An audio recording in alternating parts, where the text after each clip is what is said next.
जय श्री राधे कृष्ण। आप सभी का हमारे YouTube चैनल पे बहुत बहुत स्वागत है। आइए जानते हैं फाल्गुन मास शुक्ल पक्ष वर्ष 2022 में प्रदोष का व्रत कब किया जा रहा है।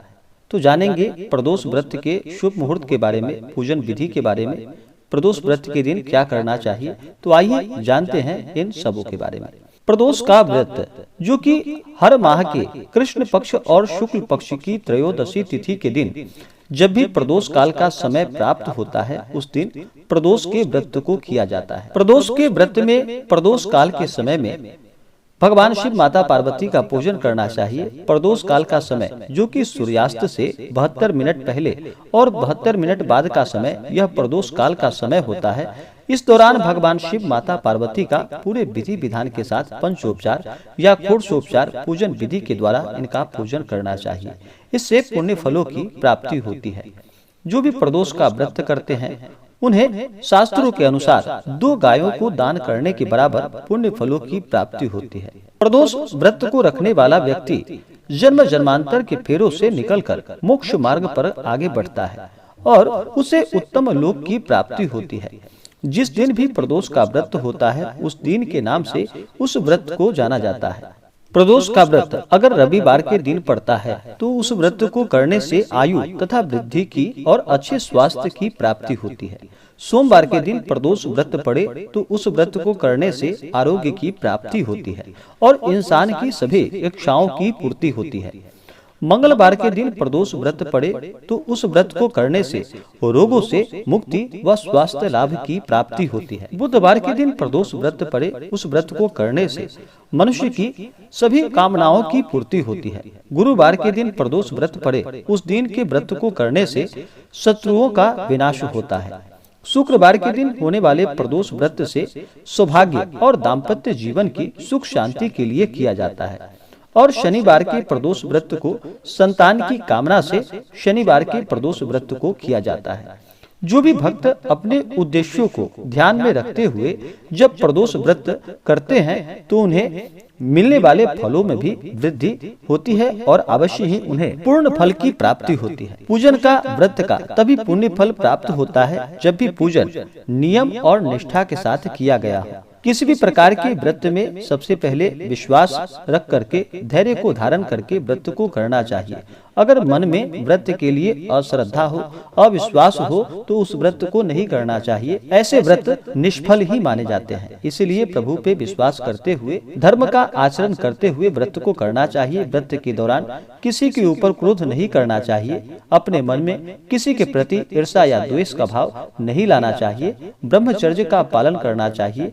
अपने से बड़ों का सदा ही आदर और सम्मान करना चाहिए। महिलाओं का कभी भी अपमान नहीं करना चाहिए। जहाँ पर भी महिलाओं का अपमान होता है वहाँ से माता स्त्री लक्ष्मी रुष्ट होकर चली जाती हैं।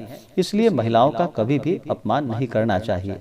धर्म का आचरण करते हुए ही किसी प्रकार के व्रत को करना चाहिए। प्रदोष व्रत जो भी करते हैं उन्हें इस दिन भर उपवास रहते हुए इस व्रत को करना चाहिए और प्रदोष काल के समय में यानी कि सूर्यास्त से 72 मिनट पहले और 72 मिनट बाद के समय के दौरान भगवान शिव का पूरे विधि विधान के साथ पूजन करना चाहिए। साथ में शिव परिवार का भी पूजन करना चाहिए।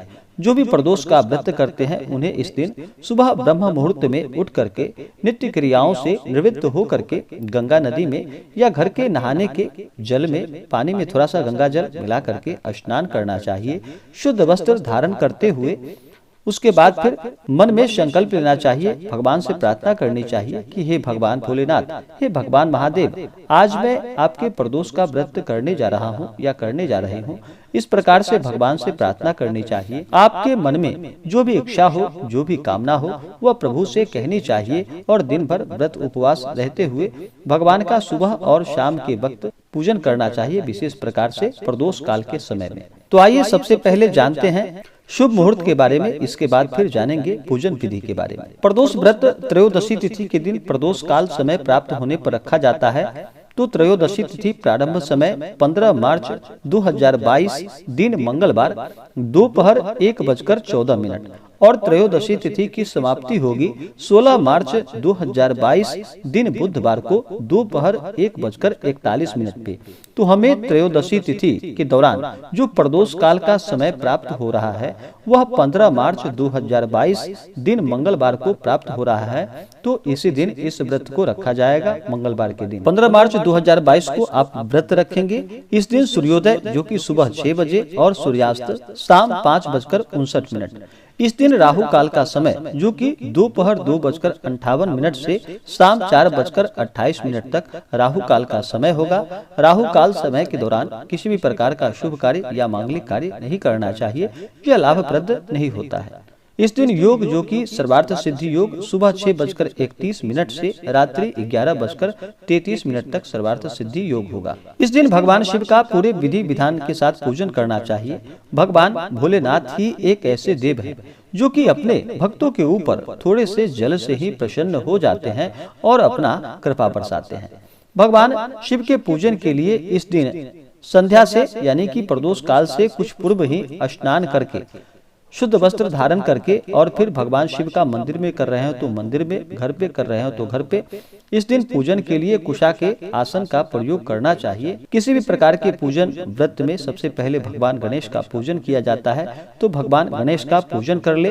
अगर कलश स्थापित कर रहे हो घर में तो कलश स्थापित करें, मंदिर में कर रहे हो तो मंदिर में कलश स्थापित करने की कोई आवश्यकता नहीं है, आप वैसे भी पूजन कर सकते हैं। तो सबसे पहले भगवान गणेश का स्मरण करें, उनका पूजन करें। अगर कलश बिठा रहे हो तो कलश पूजन करें, उसमें वरुण आदि का ध्यान करें। उसके बाद फिर रात्रि में पूजन होने पर गणपत्यादि पंचदेवता का और दिन में पूजन होने पर सूर्यादि पंचदेवता का पूजन करना चाहिए। नवग्रह इंद्रादि 10 दिक्पाल देवता का पूजन करना चाहिए। उसके बाद फिर भगवान शिव के गणों का पूजन करना चाहिए। भगवान शिव के पूजन में सबसे पहले गणों का पूजन करना चाहिए। सबसे पहले नंदी देव का पूजन करें, उसके बाद श्रृंगी, भृंगी, कार्तिकेय, कृतमुख, कुबेर देवता का पूजन करें। फिर भगवान भोलेनाथ और माता पार्वती का पूजन करें। भगवान भोलेनाथ का इस दिन विशेष प्रकार से उनका जल से अभिषेक करें, पंचामृत से अभिषेक करें, उनके ऊपर शुद्ध गंगा जल चढ़ाएं। उसके बाद भगवान को सफेद वस्त्र अर्पित करें भगवान भोलेनाथ को, और माता पार्वती को लाल वस्त्र अर्पित करनी चाहिए। उसके बाद भगवान को यज्ञोपवीत अर्पित करें। फिर अक्षत में थोड़ा सा जल डाल करके उसे थोड़ा सा गीला कर ले। सूखा अक्षत नहीं चढ़ाया जाता है, तो इस बात का ध्यान रखें। भगवान को अक्षत चढ़ाएं। फिर चंदन, पुष्पों की माला अर्पित करें। भगवान शिव को भस्म अति प्रिय है, तो भस्म आप चढ़ा सकते हैं। महिलाएं भगवान शिव के लिए एक पीला गीला वाला भस्म आता है जो कि आप चढ़ा सकते हैं।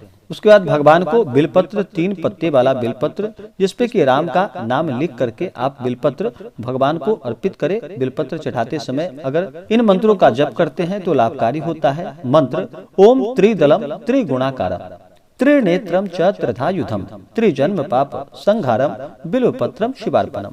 भगवान शिव को अगर सच्ची श्रद्धा के साथ बिल्वपत्र अर्पित करते हैं तो इससे कहा जाता है कि 3 जन्मों के पाप भी नष्ट हो जाते हैं। पूजन के दौरान स्त्रियां नमः शिवाय का जप करें, और पुरुष हैं तो वो ओम नमः शिवाय का आप जप कर सकते हैं। यह बड़ा ही लाभकारी होता है। उसके बाद भगवान को भांग, धतूरा, शमी पत्र आदि अर्पित करें। उसके बाद फिर धूप और दीप दिखाएं। अनेक प्रकार का नैवेद्य अपने श्रद्धा और सामर्थ्य के अनुसार अर्पित करें। द्रव्य दक्षिणा चढ़ाएं। पुंगी फल, तांबूल, लौंग, इलायची साथ में डालकर अर्पित करें। पुंगी फल जो कि सुपारी को पुंगी फल कहा जाता है, और तांबूल यानी कि पान का पत्र। इसी प्रकार से माता पार्वती का पूजन करें। माता पार्वती का जल से अभिषेक करें, उनके ऊपर पंचामृत चढ़ाएं, शुद्ध गंगा जल अर्पित करें। माता को लाल वस्त्र अर्पित करें। श्रृंगार की वस्तुएं माता को अर्पित करें। फिर माता पार्वती को अक्षत, चंदन, पुष्पों की माला अर्पित करें। महिलाएं माता पार्वती को सिंदूर चढ़ाएं और पुरुष माता पार्वती को चंदन अर्पित करें। फिर धूप और दीप दिखाएं। अनेक प्रकार का नैवेद्य, ऋतुफल आदि माता को अर्पित करें। उसके बाद माता को द्रव्य और दक्षिणा चढ़ाएं। फिर जिस दिन का भी प्रदोष व्रत है तो उस दिन प्रदोष व्रत का कथा श्रवण करें। तो इस बार जो कि 15 मार्च 2022 दिन मंगलवार के दिन प्रदोष व्रत है, तो मंगलवार प्रदोष व्रत का कथा श्रवण करें तो लाभकारी होगा। इसी प्रकार से जो भी सच्ची श्रद्धा के साथ, नियम और निष्ठा के साथ प्रदोष का व्रत करते हैं, कथा श्रवण करते हैं, भगवान शिव की आराधना करते हैं, पूजन करते हैं, भगवान भोलेनाथ माता पार्वती की कृपा से उनके सभी दुख और कष्ट दूर होते हैं तथा सभी प्रकार के सुख और समृद्धि की प्राप्ति होती है और अंत में मोक्ष की प्राप्ति होती है। तो आशा करता हूँ कि यह जानकारी आपको अच्छा लगा हो।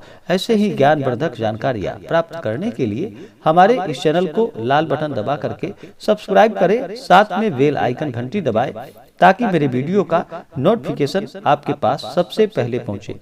वीडियो को लाइक और अपने मित्रों तथा दोस्तों के साथ शेयर करें। सुखी रहें और स्वस्थ रहें। जय श्री राधे कृष्ण। धन्यवाद।